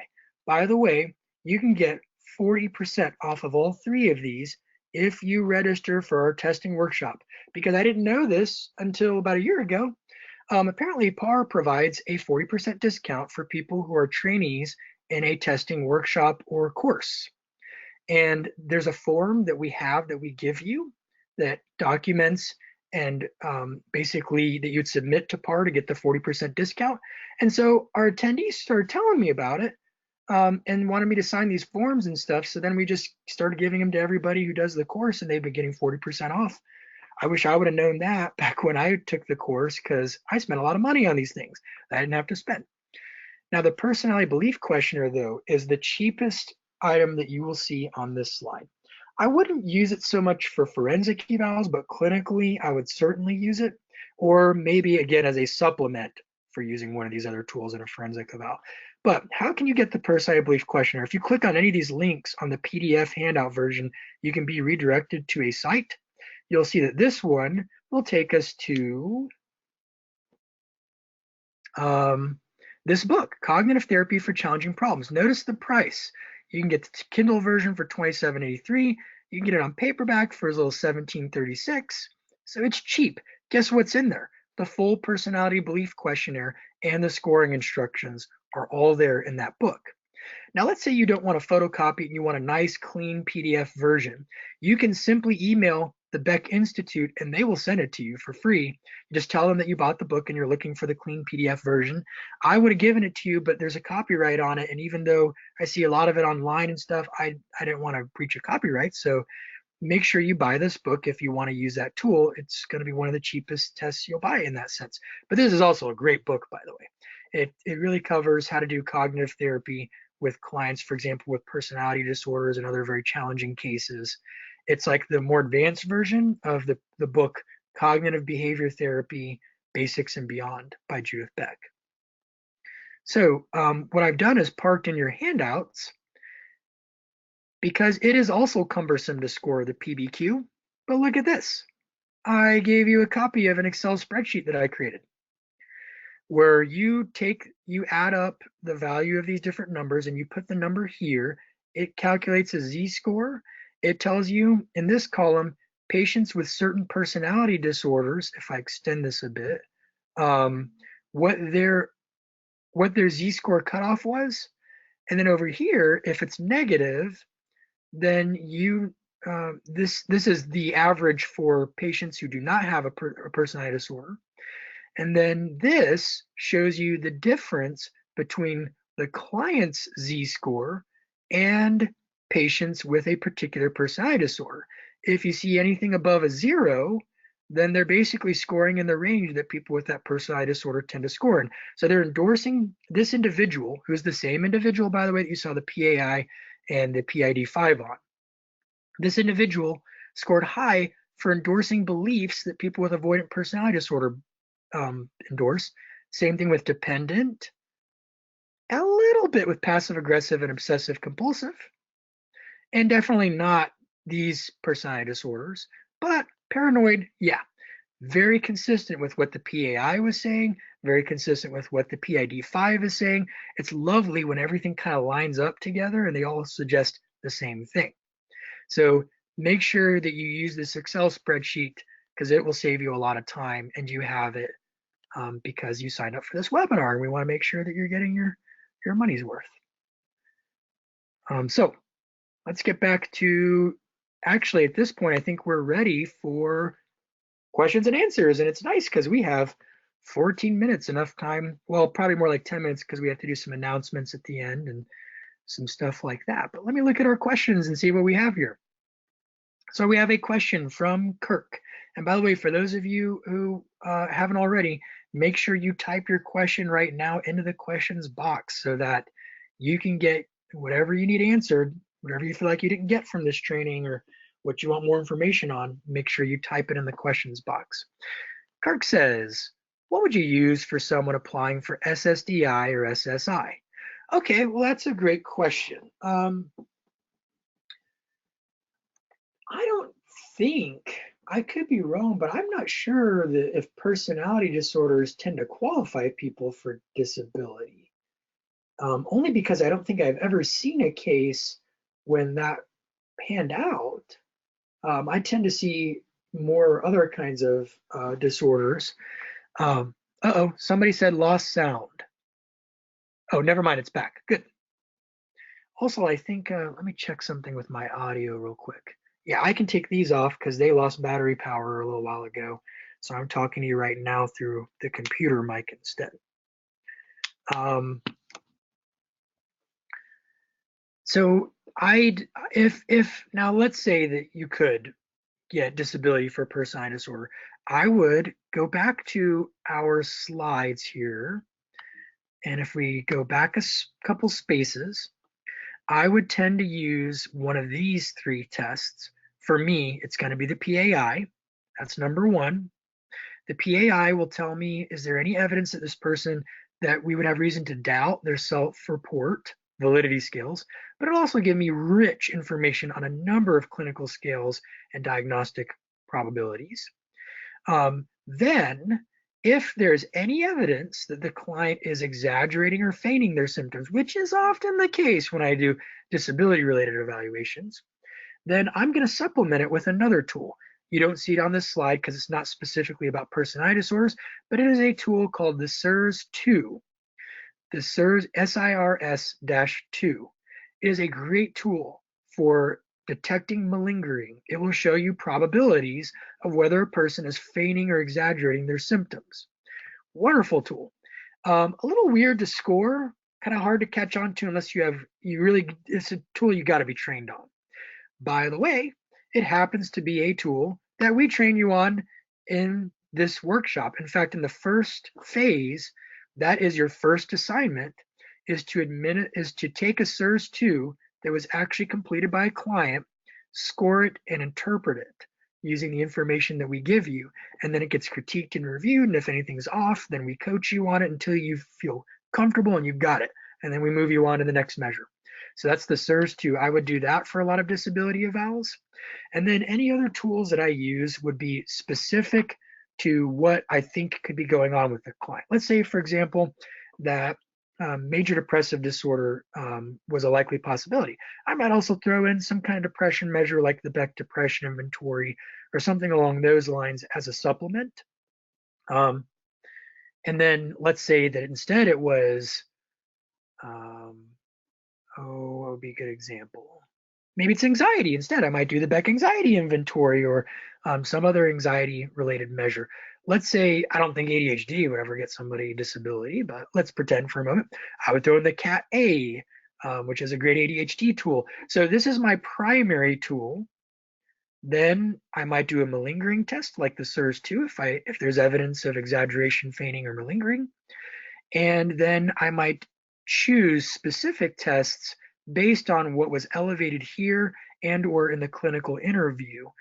Then I'll choose specific tests for that particular domain as a supplement. And then hopefully the PAI, the specific test, both point to the same data. And then the malingering test maybe shows low probability of malingering, and the clinical interview matches up with all of them, and the collateral documentation all matches up. Isn't it nice when everything matches up and then you can very confidently reach your conclusions? But we all know it's not always like that. Sometimes it's a lot more complicated than that. So that is my long answer to Kirk's question. We already took care of Pamela's question. Kirk, about my experiences that a personality disorder does help with SSI. Great. So I'm glad that you contributed that, Kirk, to the discussion here. Makes it all the more relevant then that we look into these tools and tests. Joe says, would you use the HUDAS? Yes. Every time that I'm looking at disability, I use the HUDAS. So I'm glad you bring that up because I did forget to mention that. Here's the thing about the HUDAS. First, let me show you something. Where do you get the HUDAS? It is, like some of these other tools, fortunately available as a free handy-dandy measure in the DSM-5 website under disability measures. Remember, the HUDAS basically is the recommended replacement for the old GAF score. Let's just download a version of it real quick and show it to you. The HUDAS gives you these different areas of functioning: understanding, communication, communicating, getting around, self-care, getting along with people, life activities, household, life activities, school and work, participation in society. The client circles how much they believe that their conditions or disorders are impairing them in those areas, and then you score them. I do have some Excel spreadsheets to help with this. Maybe I'll park them in the handouts folder after we're done here that I have found online. But there's also software that you can, I think, buy, but I don't know why you'd buy software if you can get free Excel spreadsheets.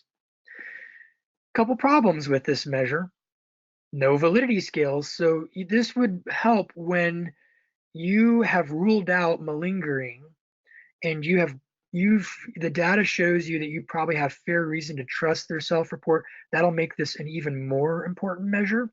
But to me, it's not enough to do this. You have to go into examples. Like, let's say, oh yeah, I have severe difficulty with learning a new task. I'm going to want examples. Tell me about a new task that you've had severe difficulty with. You might even be able to give them a new task that's similar in the office and see how they do with it, or things like that.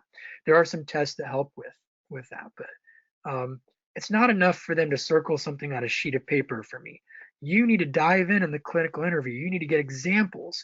And then you maybe can even look for other evidence besides the client's self-report these things are true, like medical records or collateral interviews, or even your self-observations. You know, if a client tells me, oh yeah, I have a severe problem with moving around inside my home, and I have them describe that to me, they're like, oh my goodness, I can't even walk a few steps. But they clearly walked multiple steps from the front door of my office to the seat they're sitting in. It did not seem to be in particular distress and just seemed to do okay with it. Then you have reason to doubt. Doesn't mean they're completely lying, but you have reason to doubt, maybe is it really so extreme that they cannot do when they just did it in your office.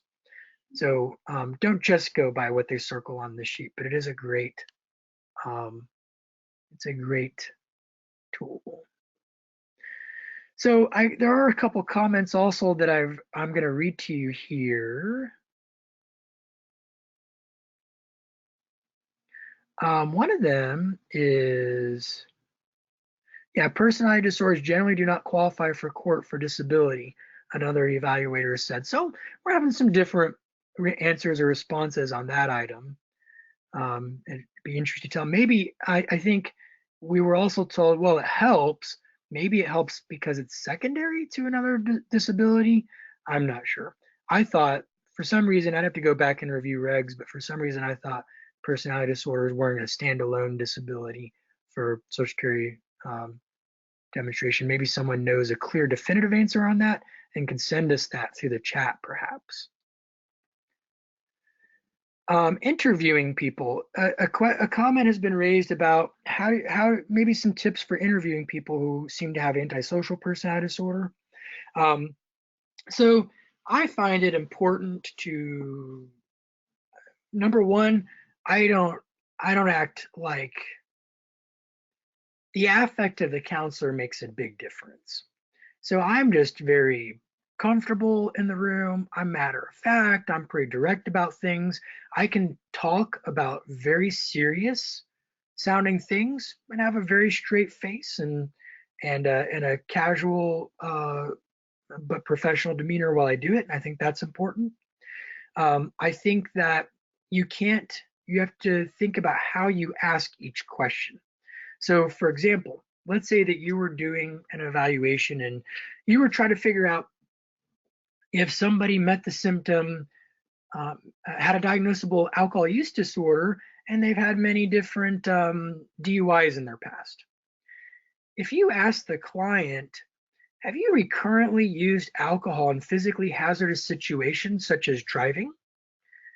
Many clients will say no. If you ask the client, have you ever driven after having a couple beers? They might say yes. If you ask them, have you ever felt a little bit of a buzz and then driven after that? Or while you were driving, you could still notice the buzz. A lot of people will say yes to that.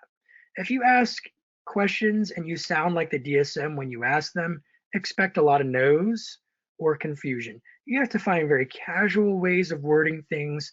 The client has to feel comfortable. You have to use normal language. And it sort of almost normalizes the experience. If you ask them if they recurrently drink alcohol despite social or interpersonal problems, they'll say no. If you ask them, hey, after drinking or while drinking, have you ever said some mean or nasty or hurtful things that you probably wouldn't have said had you not been drinking? A lot of people will say, oh yeah, and they'll tell you about that. But they won't tell you that they've had social or interpersonal problems caused by their drinking.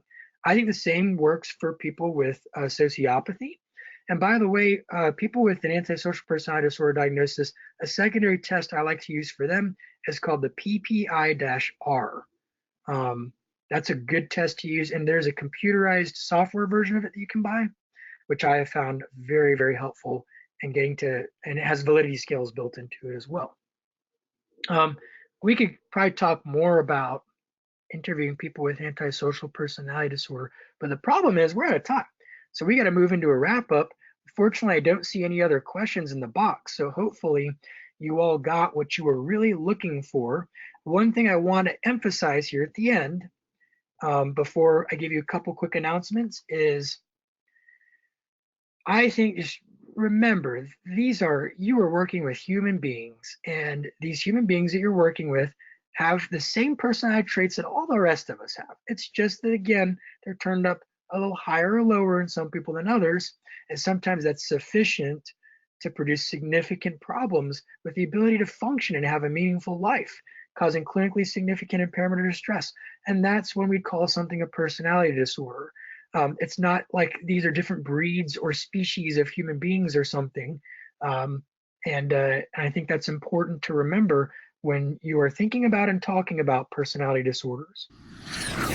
Other than that, I think we are good to go. So if you have follow-up questions, feel free to send me an email. We're going to wish you all a very happy and fulfilling weekend, and we'll look forward to seeing you next time.